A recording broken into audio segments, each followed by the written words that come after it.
Good morning, isang mapagpalang araw mga idol, no po. Sa araw na ito ay talakayin po natin ang isang napakahalagang usapin bagamat napapanahong isyu. Ito po ay patungkol po sa utang na loob. Ano nga ba ang kahalagahan ng utang na loob? Ito nga ba ay nakakatulong sa pag-unlad ng tao? Dapat nga bang bayaran natin kung tayo ay may utang na loob? Ito po ang kabuhang tatalakayin natin, samahan niyo ako. Pero una po sa lahat, wala po tayong pinapatungkulan na kung sino. Ito po ay general issue at general topic po kung saan nais ko lamang pong magbigay ambag, idea, sapagkat lahat ng mga Pilipino ay talagang mayroon pong karanasan nito, utang na loob. So sinasabi na ang utang na loob ay isang napakalalim na kahulugan nito, no, sa bawat Pilipino. Ito ay isang pagpapahalaga, no? Ito ay isang pagpapahalaga, pasasalamat at pagtanaw ng utang sa taong tumutulong sa atin sa panahong walang-wala ka.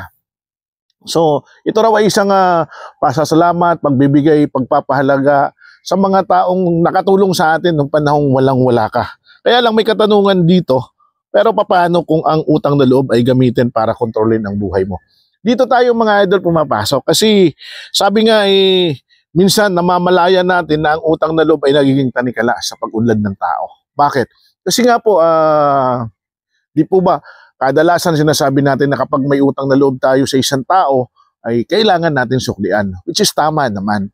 Kaya lang, sa sitwasyon pong ganito, mga idol, karamihan po o kadalasan ay nagiging kontrolado ang buhay natin.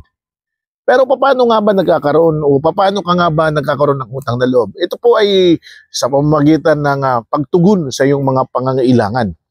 Halimbawa po ay nabigyan ka ng mga bagay na hindi mo kayang ma-acquired, na ibigay sa iyo ng isang tao, so nagkakaroon ka ng utang na loob. Natulungan ka nila, nagkakaroon ka ng utang na loob. So ang nangyayari po mga idol, ang pagsasama po, ang pagkakaibigan, kumbaga instead na level po yun, magkapantay po kayo, nag-iiba po, umaangat po yun. Bakit?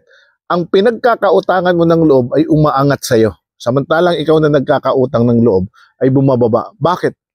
Kasi tinatanaw mo na utang na loob sa kanya. Kaya nga lang, sabi nga, ang utang na loob ay hindi dapat ibalik. Hindi dapat suklian. Kasi ang pagtulong ay dapat hindi sinusuklian. Nagkakaroon ito ng pagkakataon na kung mayroon tayong utang na loob ay nagiging kontrolado ang ating buhay. So, marami pong mga pagkakataon na ganyan na nagiging kontrolado po ang ating buhay. Pasensya na kayo, meron akong tinitingnan kasi nire-research ko. Sabi nga nila, minsan hindi mo namamalayan ang utang na loob ay nagiging tanikala.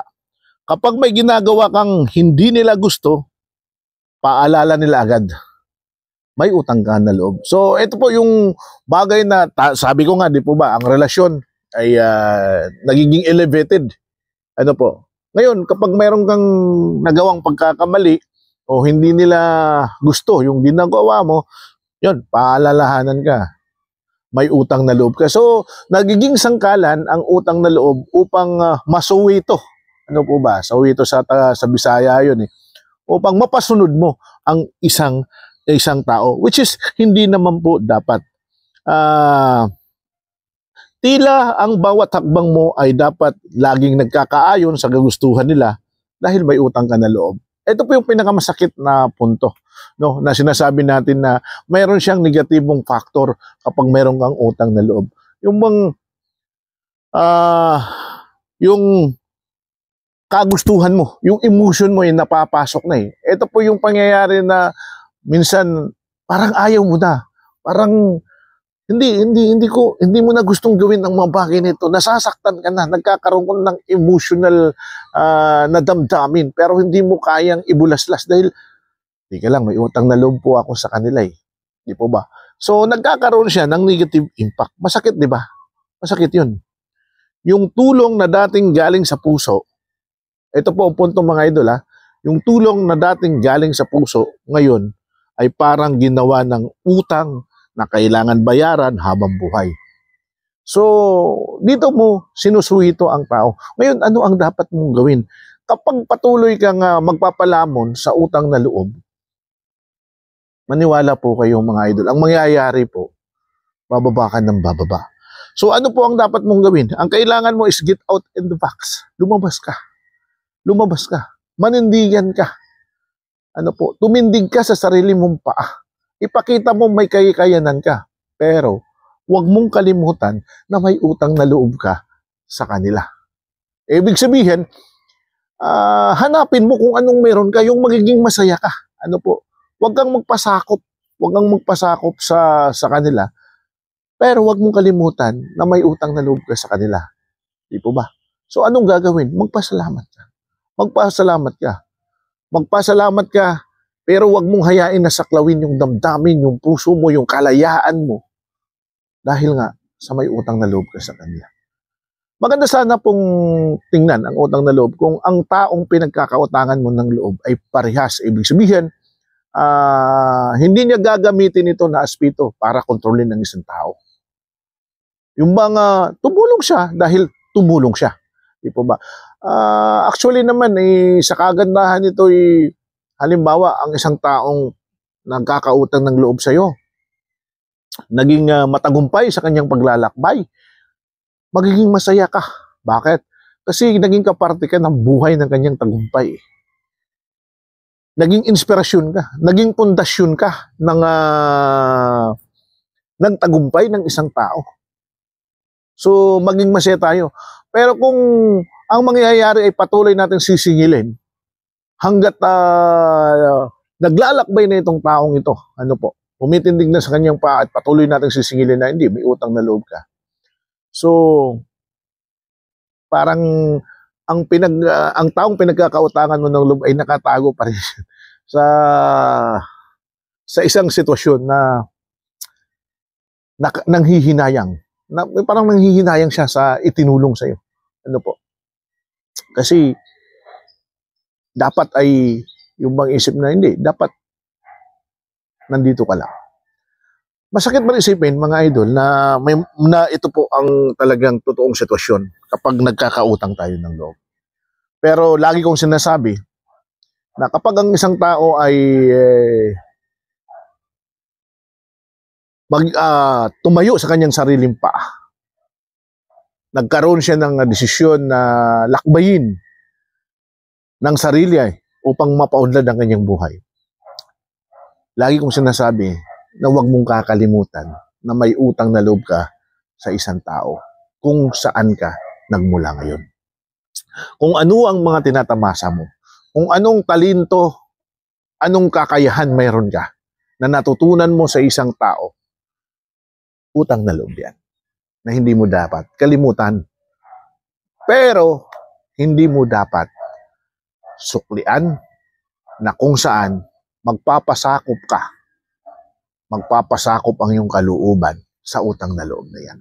Ang pagsukli ay kailangan sa pamamagitan ng pasasalamat. Pananalangin, ipagdasal mo na laging matagumpay ang tinatahak ng taong iyong pinagkakautangan. Ipagpasalamat mo na may taong nagbigay sa iyo ng pagkakataon na maging matagumpay rin. Sa ganitong pagkakataon mga idol, matitimbang natin, minsan may hindi magandang aspito o may isang hindi magandang dulot ang utang na loob. Naway, pag nagbigay tayo ng pagkakataon, na tulong sa ibang tao, huwag nating isipin na iyan ay magiging utang na loob niya. Kundi tumulong tayo dahil sa kanyang pangangailangan. At tumulong tayo dahil nakikita natin na gusto natin na tumayo din siya sa kanyang sariling paa. At sakaling magtagumpay, masasabi natin na kabahagi ako ng tagumpay na tinahak. Doon masarap, doon maganda, doon matamis ang kinin, ang ganyang klaseng bagay. Kasi lahat tayo ay patas na naging parte ng tagumpay ng isang tao. So, sa kabuuan mga idol, masasabi natin na ang utang na loob ay minsan nagiging masama kapag ito ay inaabuso, ginagawang panangkalan ng tao para maging tanikala, umahawakan ang iyong sariling buhay. Pero nagiging maganda ang utang na loob kung ang taong nagbibigay sa iyo nito ay nagiging patas at nagiging masaya sa lahat ng mga naaabot mo kung ang pagtulong ay walang hinihintay na kapalit. Mga idol, kayo po ba'y nakaranas na ng utang na loob? Paki-comment nga po. Again, kung nakatapos ka rito mga idol, ito pong topic na ito ay pangkalahatan at wala po tayong tinutumbok na sino man. Natopic ko lang po ito dahil naging mainit na issue sa ating pong comment section. At gusto nating magbigay ng kahit man lang idea. Ano po. Pero hindi po ako nagmamarunong mga idol. Ano po, mas alam kong higit na marunong po ang inyong, o malalim po ang inyong mga karanasan bilang mga manunood ng ating vlog. Naway paki-comment naman po ng inyong opinion. At nang sa ganon ay mas malalim pa o lumalim pa ang ating mga kaalaman, karanasan dito sa salitang utang na loob. Ako po si Taong Gala mga idol. God bless us all. Mapagpalang araw sa ating lahat.